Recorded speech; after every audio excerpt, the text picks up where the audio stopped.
નમસ્કાર મિત્રો, સ્વાગત છે તમારું મારી યુટ્યુબ ચેનલમાં. મિત્રો, આજે આપણે જાણીશું રેલવે રિક્રુટમેન્ટ બોર્ડ દ્વારા રેલવે ટેકનિશિયનની ભરતી જાહેર થયેલ છે. કુલ જગ્યાની વાત કરીએ તો 6557 જગ્યા રહેશે. પગાર ધોરણ 19,900થી પણ વધુ રહેશે, કેમ કે આઈટીઆઈ માટે 19,900 પ્લસ અધર એલાઉન્સ રહેશે. એ સિવાય ડિપ્લોમા એન્જિનિયર માટે 29,900 પ્લસ અધર્સ એલાઉન્સ આપવામાં આવશે. તો આપણે શું લાયકાત રહેશે, કઈ ફિલ્ડમાં, વયમર્યાદા શું રહેશે, અગત્યની તારીખ, સંપૂર્ણ માહિતી આપણે જાણીશું. ઓનલાઈન અરજી ફોર્મ શરૂ થઈ ગયેલ છે, જાણી લો તમામ માહિતી. અગત્યની તારીખોની વાત કરીએ તો ઓનલાઈન અરજી ફોર્મ ભરવાની શરૂઆતની તારીખ 30/6/2026 રહેશે. ઓનલાઈન અરજી ફોર્મ ભરવાની છેલ્લી તારીખ 29/7/2026 રહેશે. ઓનલાઈન પરીક્ષાની ફી ભરવાની છેલ્લી તારીખ 31/7/2026 રહેશે. ફોર્મમાં સુધારો વધારો કરવાનો સમયગાળો રહેશે મિત્રો 1/8/2026થી 10/8/2026. એમાં ફી રહેશે અલગ અલગ રહેશે. જેમાં ફીસ આગળ આપણે વાત કરીએ, કુલ જગ્યા 6557 રહેશે. એમાં કેટેગરી વાઇઝ અલગ અલગ જગ્યા રહેશે. એમાં મિત્રો આપણે વાત કરીએ ગુજરાતની કુલ, તો ગુજરાતમાં પણ કુલ 280 જેવી જગ્યાઓ રહેશે.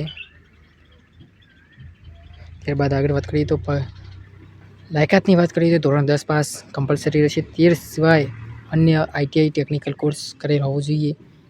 એ ટેકનિશિયન ગ્રેડ 3 માટે આઈટીઆઈ અને ટેકનિશિયન ગ્રેડ સિગ્નલ 1 તેના માટે ડિપ્લોમા પાસિંગ કરેલ હોવું જોઈએ. પગાર ધોરણની વાત કરીએ તો ટેકનિશિયન ગ્રેડ 1 માટે લેવલ 5 પ્રમાણે 29,200થી 92,300 સુધી પગાર રહેશે. વયમર્યાદાની વાત કરીએ તો 18થી 33 વર્ષ રહેશે. તે જ રીતે આપણે ટેકનિશિયન ગ્રેડ 3ની વાત કરીએ તો એનો લેવલ 2 પ્રમાણે 19,900થી 63,200 પગાર ધોરણ રહેશે અને 18થી 30 વર્ષની ઉંમર મર્યાદા રહેશે. વયમર્યાદાની ગણતરી તમારે 1/1/2026ના રોજથી ગણવાની રહેશે. છૂટછાટની વાત કરીએ તો SC ST ઉમેદવારો માટે 5 વર્ષની છૂટછાટ આપવામાં આવશે. ઓબીસીના ઉમેદવારો માટે 3 વર્ષની છૂટછાટ આપવામાં આવશે. ત્યારબાદ PWD એટલે કે દિવ્યાંગ ઉમેદવારો માટે 10 વર્ષની છૂટછાટ આપવામાં આવશે. તે સિવાય માજી સૈનિક હોય તેમને સંરક્ષણ સિવાય ઉપરાંત પણ 3 વર્ષની છૂટછાટ આપવામાં આવશે. પરીક્ષા ફીની વાત કરીએ તો અનામત વર્ગના જે હોય, SC ST હોય, માજી સૈનિક હોય, દિવ્યાંગ હોય, મહિલાઓ હોય, ટ્રાન્સજેન્ડર, માઇનોરિટી અને EBC ઇકોનોમિક બેકવર્ડ ક્લાસ, આ તમામ માટે 250 રૂપિયા પરીક્ષા ફી રહેશે. જેમાં પરીક્ષા આપ્યા પછી આ સંપૂર્ણ ફી પરત કરી દેવામાં આવશે.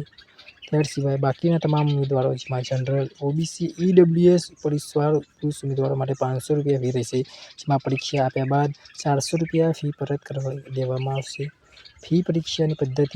ફી ભરવાની જે પરીક્ષા પદ્ધતિની જે ફી છે એ ભરવા માટે તમારે ઓનલાઈન પેમેન્ટ કરવાનું રહેશે. Net banking, credit card, debit card અથવા UPIથી તમે ઓનલાઈન અરજી ફોર્મની ફી ભરી શકો છો.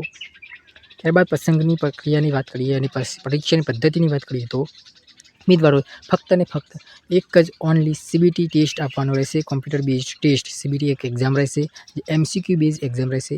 જેનું પરીક્ષાનું માળખુંમાં કુલ પ્રશ્નો 100 માર્કના રહેશે. દરેક પ્રશ્નનું 1 માર્ક રહેશે એટલે કુલ 100 માર્ક્સની 100 ક્વેશ્ચનવાળી એક એક્ઝામ રહેશે. જેનો કુલ સમયગાળો 90 મિનિટનો આપવાનો રહેશે.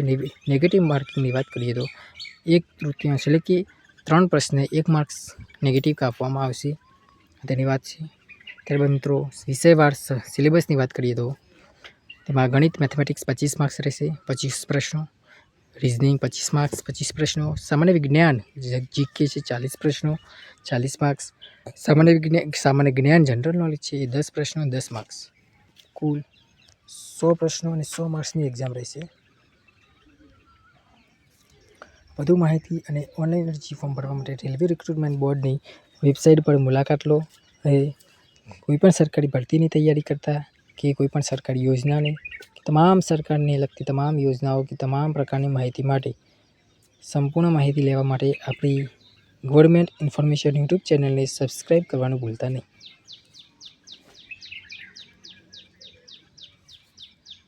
તો મિત્રો, આ આપણો રેલવે રિક્રુટમેન્ટ બોર્ડની સંપૂર્ણ માહિતી માટેનો રેલવે ટેકનિશિયન ભરતીનો વિડીયો છે.